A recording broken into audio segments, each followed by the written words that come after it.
Those shots came from over by the fountain. Come on. Wait, look, that man running out of the park. Pam, you and Ellen stay here. I'm going to follow that guy.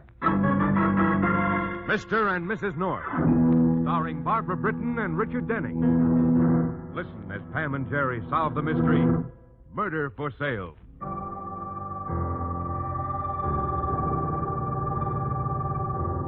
On a February night such as this, the fog steals up the East River from the bay. The Williamsburg Bridge is an island in the mist. And the dark waters below the bridge are cold and moody. A reflection of the eyes of the tall, prosperous, middle-aged man who stands at the rail, unaware of the woman approaching him. Got a cigarette? What? I asked if you had a cigarette. No. Okay, so I'll smoke one of my own. Stinking night, ain't it? Look, honey, don't do it. Do what? What you're trying to make up your mind to do? What you was thinking about back in Dutchess? Duchess? Yeah, the bar that you was just in. I saw you, staring into your drink the same way you're looking down at the river. Would you mind leaving me alone, miss? Just call me Lucille. You know, I had a hunch you was headed for the bridge when you left Dutchess. Very intuitive of you. Yeah. Now, will you please go away? What is it, honey? Is it poor health, money, a woman? Got to be one of the three, but you don't look sick. And the roll you flashed in Dutchess didn't come from a county relief check, so... So it must be a woman. Yeah. A shrewd deduction. Yeah. Yeah, but it ain't worth it. You know, that river's wet and cold, and when you're dead a long, long time. Here. Have one of my smokes, honey. No, thank you. Yeah. Dame must be quite a dame, huh? Your wife? Mm-hmm. Your wife. And another guy, I bet. Would you please let me... And so you're going to make him feel real bad, like a couple of heels by taking a boat into the river. Well, that's okay, except they'll get over feeling bad, but you won't get over being dead. So, from your angle, it don't add. Have you ever been in love? You said your name's Lucille. Lucille what? I'll just leave it at that, huh? I'll call you Mr. Smith. So you're Mr. Smith and I'm Lucille. I'm cold, I'm broke, and I'm thirsty. Could I buy you a drink? Oh, anything but water, honey. I hate water. Rust pipes. It drowns people.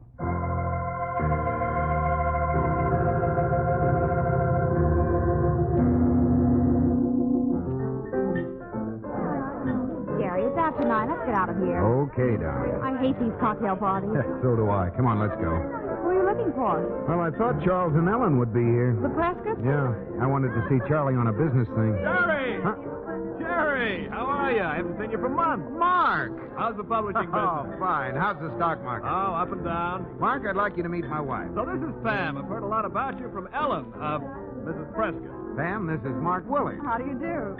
You two aren't leaving, are you? Afraid so, Mark. I was hoping Charlie and Ellen Prescott would show up, but... Oh, Jerry, there's Ellen coming in now. Yeah, but Charlie doesn't seem to be with her. Excuse me, will you, Jerry? Well, sure.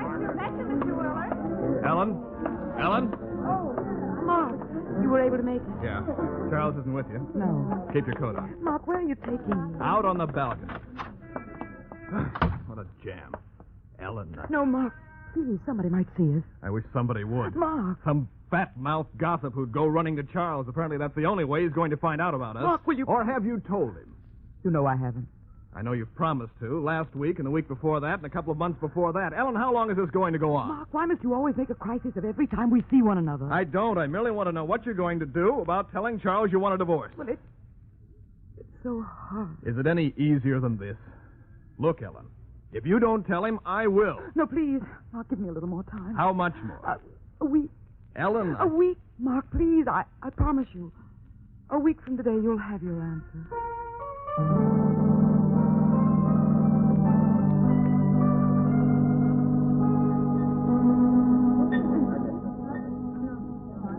Another round here, Dutch. Okay. So, go on, Mr. Smith. And that's it? After 10 years, your wife's in love with another guy, huh? Yes. Is she younger than you? Almost 20 years younger. Oh. Here are your drinks. Yeah, thanks, Dutch. Take it out of this. Sure. Put something in the jukebox, huh, Dutch? Okay. Why are you looking at me like that? I'm just wondering why I've told you all this. Honey, you're in the kind of mood where you talk to a lamppost if it stands still and listens. And so just because you lose your wife, you want to step off the middle of a bridge. Look, like I said, You can make your wife and her chum feel like, well, something you wouldn't scrape off the sidewalk. And you can be the greatest guy in the cemetery. You take a Brody and your wife's a jerk, her boyfriend's a dog. Everybody feels sorry for poor old Smith. Everybody has a good ball. So what do you get except a good funeral? Listen, you say your wife doesn't know that you know anything about this guy, right? Yes. Doesn't even suspect? Nobody does? No? Then you wouldn't be suspected if something happened to the guy. Happened to him? What do you mean? You know what I mean. Are you suggesting I'm suggesting a funeral for him instead of you. Okay, so that doesn't make your wife love you again. Maybe it doesn't even keep her from leaving you. But if you can't have her, why should she get what she wants? No.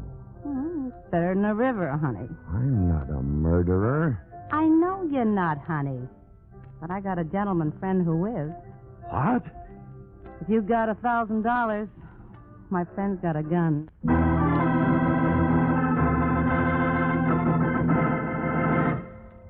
You're not serious. Oh? You can't be. Oh, stop looking like you forgot to take your hat off in church. I make a federal case out of something so simple. Simple? Yeah, simple. It's life of yours, ain't it? No. Well, then what were you doing out there on the bridge? Enjoying the view of Flatbush in the fog or just enjoying feeling sorry for yourself? Guys like you make me sick. You got as much backbone as Dutch's bar towel. Hey, Dutch, set me up one at the bar, will you? Wait. Well, Nothing. look, Mr. Smith, I'm not trying to sell you anything. You got a problem. I told you how you could solve it. You don't like it my way? Okay, have it yours. No skin off my nose. But if you change your mind, you know where to find me.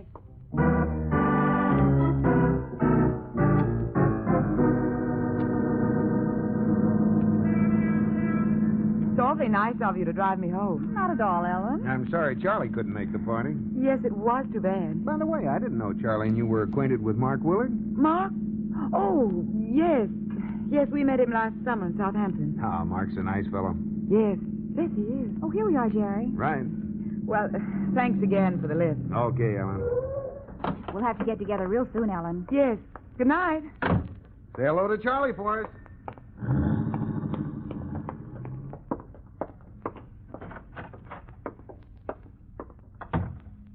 Ellen?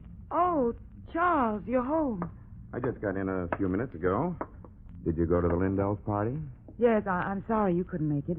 I called your office about 9, but there wasn't any answer. I felt like getting a little fresh air. I went for a walk. Is anything wrong, Charles? Wrong? Well, no, darling. Not with me. But you look terribly tired. I am. I think I'll go straight up to bed if you don't mind. Of course not. I'm going to read for a while. Good night, Ellen.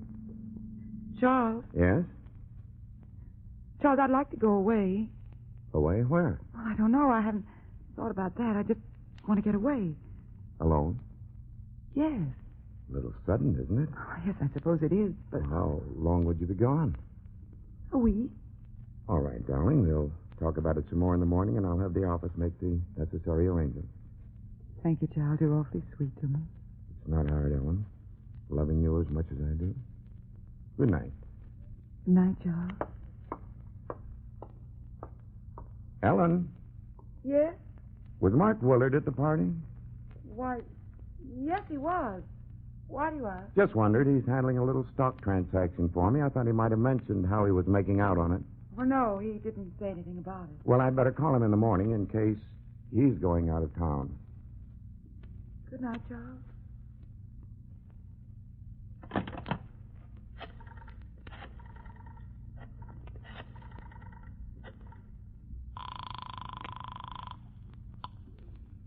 Hello? Is this Duchess Heaven? Yeah? Is Lucille there? You want to talk to her? No. No, just tell her Mr. Smith called. Ask her to wait for me there. I'll be in to see her within an hour.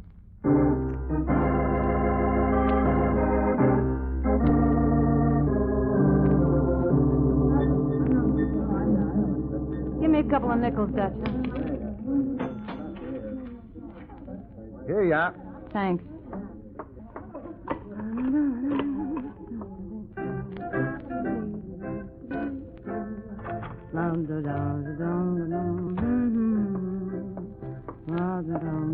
Ain't your friend showed yet?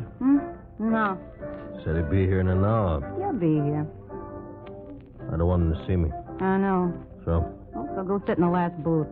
I'll steer the guy into the next one. He won't see you, but he'll be able to hear us. Okay.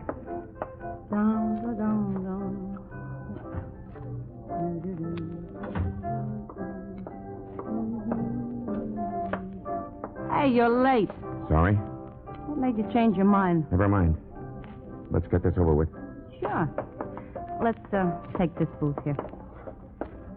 Oh, here we are. You said your friend would work for $1,000. That's right. There's 1,000 in this envelope. Okay. Don't you want to count it? I trust you, honey. Well, what's the setup? The man who's been seeing my wife has made... Let's keep it sort of impersonal, huh? Just tell me where he'll be and when. Do you know Simmons Park? You mean the little park across from the cathedral up on Maynard Drive? Yes, there's a fountain in the center of the park. He'll be there at 9 o'clock tomorrow evening. You're sure? He'll be there at 9 sharp. And you? Spending the evening with several friends miles from Simmons Park. Is there anything else you need to know? That's all. Good night, Mr. Smith. Not good night. Goodbye. Sure. Been nice knowing you.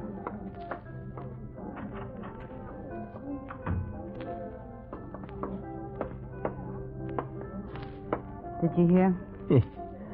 A cinch.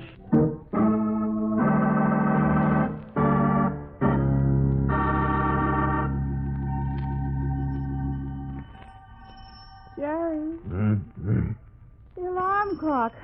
Turn it off. No, Pam, it isn't the alarm clock. It's the doorbell. Oh, must be someone at the door. Sounds logical. Put on your robe and slippers, dear. Yeah, coming. Yeah, now what do you think? Ellen. Jerry, may I talk to you? Oh, sure. Come on in. Thanks. Pam, it's Ellen Prescott. Ellen? Come into the living room, Ellen. I'm sorry to barge in at this hour of the morning, Jerry. It must be about 5, isn't it? Yeah, 5:30. Ellen, darling, what is it? Is something the matter? I'm not sure. Oh, what is it, Ellen? I've been up all night trying to find Charles. He was home when I came in last night. I went directly upstairs, and a few minutes later, I heard him leave the house. And you haven't seen him or heard from him since? No. Do you have any idea where he was going? None. He didn't say anything to me about going out.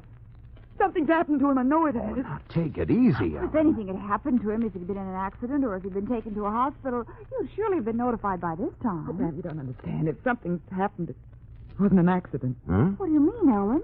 I don't know how to tell you. I've been such a fool. Ellen. Come on, tell us about it, Ellen. I believe Charles knows I've been seeing another man. Oh, Ellen, no. I thought Charles knew nothing about Mark. Mark? Mark Willard? Yes. Oh, great. Mark wants me to divorce Charles. Marry him. But last night after the cocktail party, I don't know what happened, but I decided to tell Mark I still love Charles, and I'm not going to divorce him. Ellen, what did you mean when you said that if something had happened to Charles, it wasn't an accident? I'm afraid he might. Kill himself? Jerry. Sorry, but that's what she means. And this is no time to be delicate, though my guess is that Charles isn't stupid enough to do anything like that. Well, then where could he be? Pam, get Ellen to bed. Make her get some sleep. I'm going out. Where? To find Charles.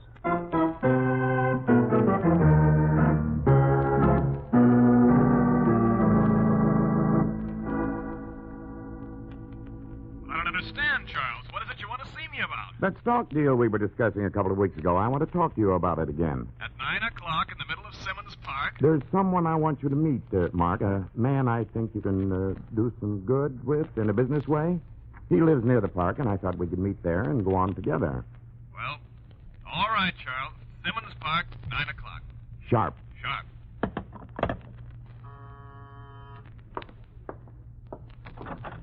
Charles. Jerry. Well, this is When the devil did you get home? Why? What's wrong? I've been looking all over town for you since 5:30 this morning, and before that, Ellen had spent half the night doing the same thing. Something the matter? Oh, no, not a thing, except that no one has heard from you for over 18 hours. And Ellen is at our apartment out of her mind, worrying about you. I'm sorry. I should have told her I had to run down to Philadelphia this morning. Now, look, Charlie, let's stop kidding. Kidding? Oh, about what? Philadelphia, and whether Ellen would worry and about Mark Willard. Mark Willard? You know that Ellen's been seeing him, don't you? I don't know what you're talking about. I think you do. But something I know you don't know is that Ellen is still in love with you. In love with me? Yes. Jerry, if this is some sort of a joke... It's no joke. If you think it is, call Ellen at my place and let her tell you herself. But Jerry, look, I have to make a phone call. All right, I'll wait for you. No, please don't. Charlie, Listen, what Jerry, go on home and tell Ellen you saw me and not to worry, and I'll be there shortly. But please. Okay. Thanks. See you in a little while, huh? Yes.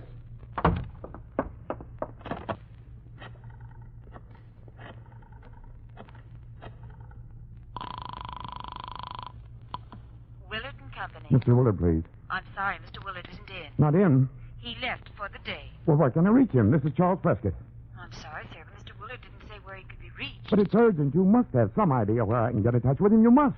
I'm sorry, Mr. Prescott, but all Mr. Willard said when he left was that he was going out for cocktails and dinner before keeping a 9 o'clock appointment.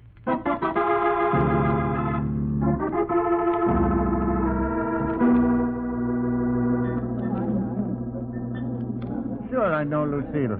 Say, you're the guy that was in here with her last night, ain't you? Yes, can you tell me how I can get in touch with her? Well, she usually comes in here about 9:30. I have to get in touch with her immediately. Do you know where she lives? No. You're lying. Now, just a minute, mister. No guy's gonna call me a liar. Please. I'm sorry, I apologize, but I have to find Lucille. What you do, slip your Mickey and take you for that roll you was flashing last night? No. Then what's your beef? I've Look, got to- who picks up who or what in here and what happens after they leave is none of my business. So? Listen to me, please. Listen. It's worth $50 to me if you can give me any idea where I can find Lucille. 50. Here. Oh, that Lucille must have more on the ball than I figured. Okay, mister. I got a phone number. That's all, and that's on the level. Just a phone number. All right, give it to me. Yeah, let's see now. I have it written down right here. Will you hurry up? I'm looking. Hold your horse. Here. Pennsylvania 60599. Pennsylvania 60599.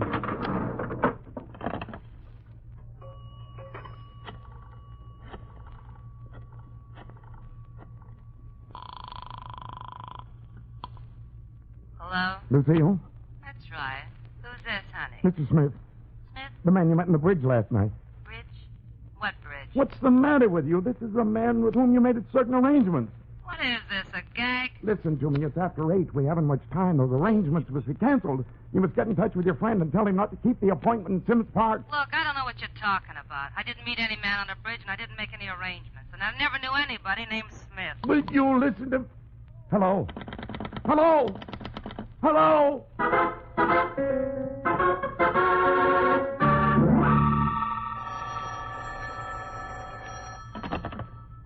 Hello, darling. Jerry, darling, where have you been? No, ask me where I haven't been. It'd be easier to answer. What do you mean? Well, I saw Charles at his house, but he practically showed me the door. And What? Let me finish. After I left, I waited in the car. In a few minutes, he came out and took a taxi to a dive called Duchess on the Lower East Side.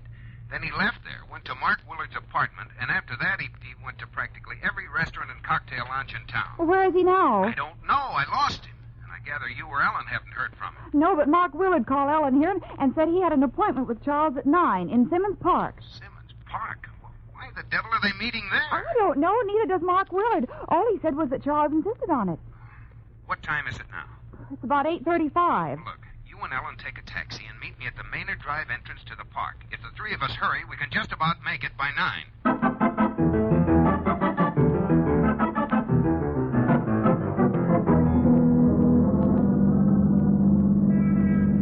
In the name of heaven, driver, can't you go any faster? I'm doing the best I can, Mac. But it's only a couple of minutes to 9. Will you relax, Mac? It's a couple of minutes to 9 twice a day. But you don't understand. This is a matter of life or death. Yeah, sure, Mac. It always is. It is if I'm not at Simmons Park by 9. But you're there, Mac, right now. There we are. Hey, listen, 9 on the nose. Hey, Mac, hey, what about my fare?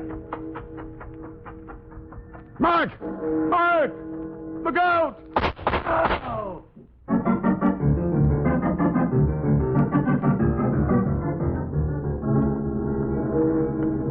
Jerry, here we are. Sam, Ellen, come on. Have you seen Charles? Yeah, he just jumped out of a cab and ran into the park. Jerry! Oh, those were gunshots. Oh, Come on. what in the world is happening? I don't know, but hold it. What? Look over there, that man running out of the park. Well, he must have been over by the fountain, too. Yeah, Pam, you and Ellen go on to Charles and Mark. I'm going to grab the car and try to follow that man. Jerry, darling, be careful. Come on, Charles! Charles! Ellen, Pam, what are you doing here? Never mind that now. Go call an ambulance. No, don't bother. Go on, Mark. Yes. Charles, who was it? What happened? That is meant for Mark. For Mark? Ellen, Jerry told me you weren't going to leave me. Never, darling. I'll never leave you, darling. Thank you, Ellen. Charles? Charles! Ellen, he's dead.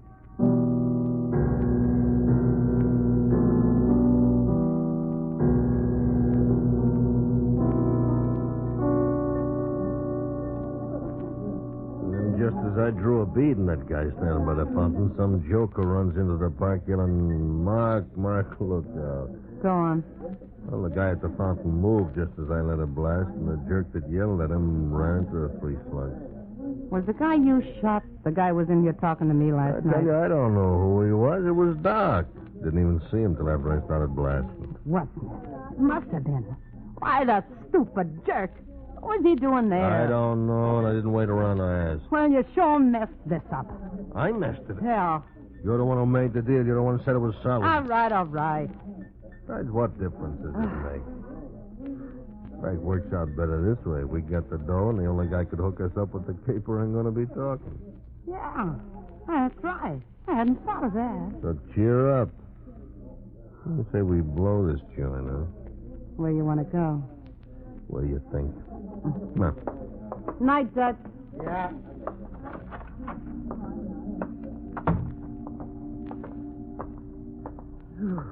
Stinking night.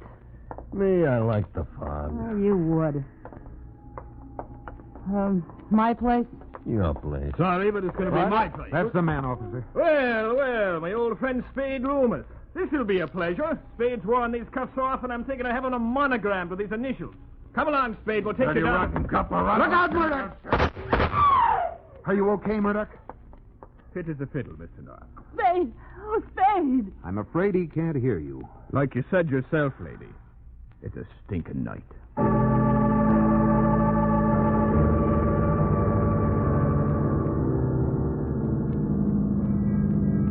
Well, it certainly didn't take that Lucille woman long to break down once they got her down to headquarters, did it? Nope. Tired? At 4 o'clock in the morning, what do you think? We'll be home soon. Yeah. Oh, here we are, driver. Pull up in front of that tavern. Here you are. Keep the change. Oh, I wish the police would have let me drive our car instead of riding in the squad car. We'd have been home by this time. Stop grumbling, sleepyhead. I'm telling you, if I'm not home and in bed within 15 minutes, I'm dead. Well, you will be. And instead of grousing so much, you should be thankful that nothing happened to you in that gunfight between Officer Murdoch and that Loomis man. Well, here's the car. Come on up. Oh, no. What? Look at that tire. Flat. What did you say about nothing happening to me in that gunfight? What has a gunfight to do with it? Look at the way the tires ripped. One of the bullets hit it. Pam and Jerry are sure to have more exciting adventures next week. Listen in, won't you? There's always mystery well sprinkled with humor on Mr. and Mrs. North. This is the United States Armed Forces Radio Service.